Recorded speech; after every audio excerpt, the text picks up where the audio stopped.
तेरा बेटा, मेरा वफादार कुत्ता सुरजीत सिंह।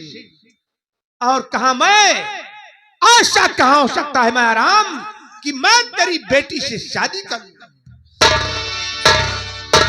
राजकुमार जी, मेरी बेटी मुझसे झूठ नहीं बोल सकती है। इसका मतलब तुम झूठ बोल रहे हो। तेरी बेटी झूठ बोल रही है, मैं सच कह रहा हूं। ठीक है, अगर आप इंसाफ नहीं कर रहे हैं तो मैं चलता हूँ राजमाता के पास। वो एक न्यायी माँ है, वो मुझे इंसाफ जरूर देगी। जाओ जाओ जाओ, मेरी माँ से बता दो, जाओ। अरे जाओ।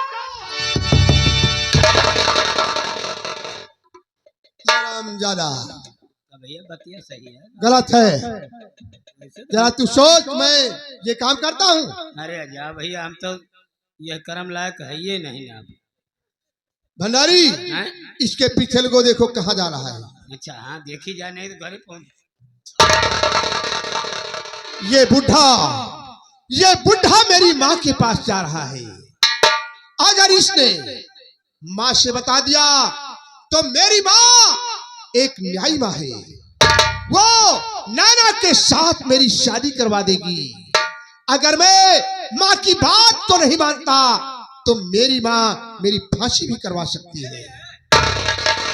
तुम्हारे बगीचे ले नांगा, बगीचे तक? हाँ एकदम बगीचे में हाल ही बात। सच? हाँ चल दियो चलो।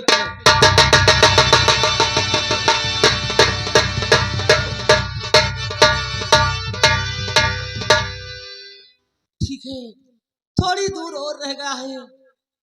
ये तो मैं बगीचे में आ गया हूँ। मैं चलता हूँ।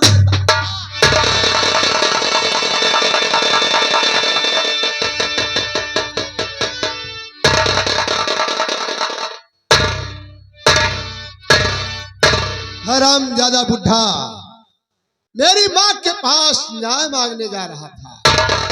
जाओ महाराम, अब तुम्हें न्याय भगवान देंगे। यहाँ पर न्याय मैं करता हूँ।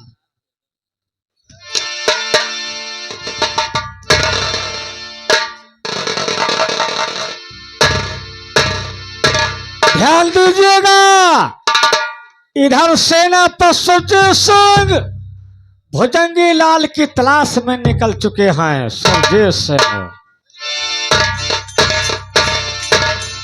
सिपाहियों आओ आओ, भुजंगी लाल की तलाश में चल रहे हैं। बगीचे में कौन पड़ा है? ये हमारी जान बहने से बगीचा रखावे लागे भाई।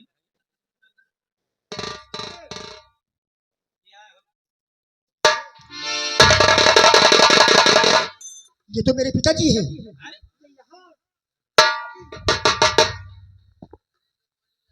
का बाबू?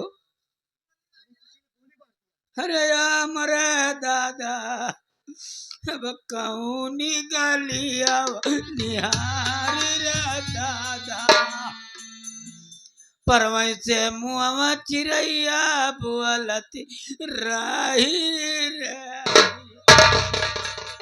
भंडारी, आए ये बताओ, आए मेरा घर यहाँ से 80 किलोमीटर दूर है। हाँ भैया, और मेरे पिता जी यहाँ पड़े, इन्हें कौन मार सकता है? किसने मारा? कुछ पता नहीं लग रहा। अब हम का के तमाकू खवाए रे दिया। भंडारी, लाश को उठाओ, ले चलते हैं राजमाता के पास। राजमाता से बताएं। अब कल हमसे फोनवा पे बतलाने कि हम का कही हो, वो तो कटहरे का सब्जी खवायो रे। अरे भैया, अब अखिया वैसे खूली बाटे रे।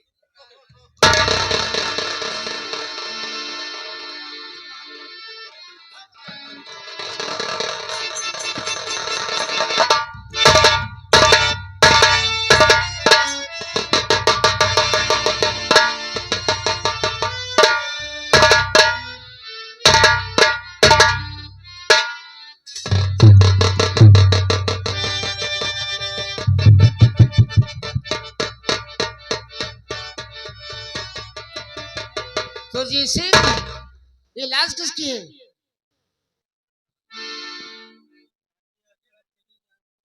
राजमाता, हाँ, ये लाश मेरे पिताजी की है।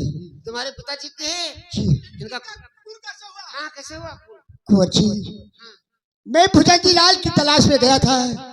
उधर से जब वापस लौटा तो मेरे पिताजी की लाश शाही बगीचे में पड़ी थी।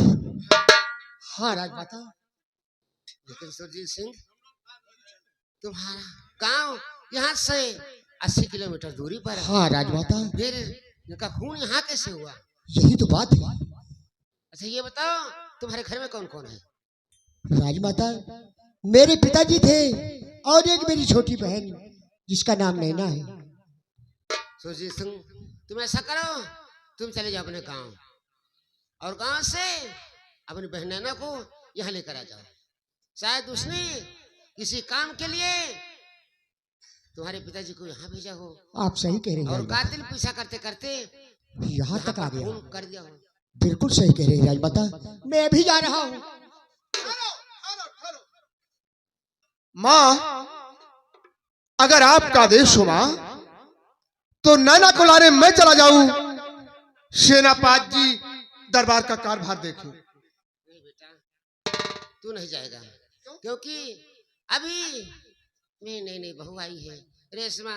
तुम चले जाओगे, तू क्या करेगी अकेले बेचारा? अरे भाई तीनों चार दिन नहीं भवा। अब तू न रहबो, अब रात के कोनो सपन देखे कौआ के भाग जाए कहाँ को। तो हाँ, तू न जाओ। जाओ सुरजीत सिंह, तुम जाओ। शिवाई भंडारी हरिराम चौहान, बाबा जी की लाश को बगीचे में दफना दो। बेटा कहे जीत, हाँ लेकिन ये हादसा पंचमगढ़ रियासत में आज पहली बार हुआ। माँ, आप चिंता मत करें माँ, हम अभी सिपाहियों को लेकर बगीचे की तरफ जाऊंगा और उस कातिल का पता लगाऊंगा जिसने ऐसा किया होगा। अगर मिल गया माँ, तो माँ आपके द्वारा उसे सजाए मौत दिलाया जाएगा। होशियारी से काम करना। कातिल लगता है कि बहुत चालाक है। कितना भी चालाक होगा, हम लोग उसे ढूंढ निकालेंगे। क्यों भंडारी? चलो माँ, आप आराम करो।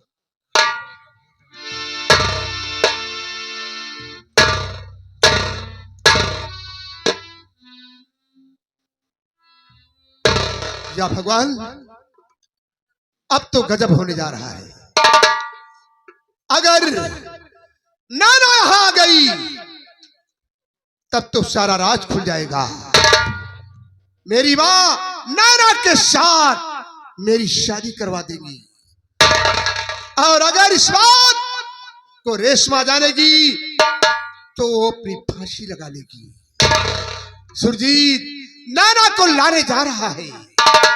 घबराओ नहीं सुरजीत, मैं तेरे पहुंचने से पहले तेरी बहन नैना के पास पहुंचूंगा। मैं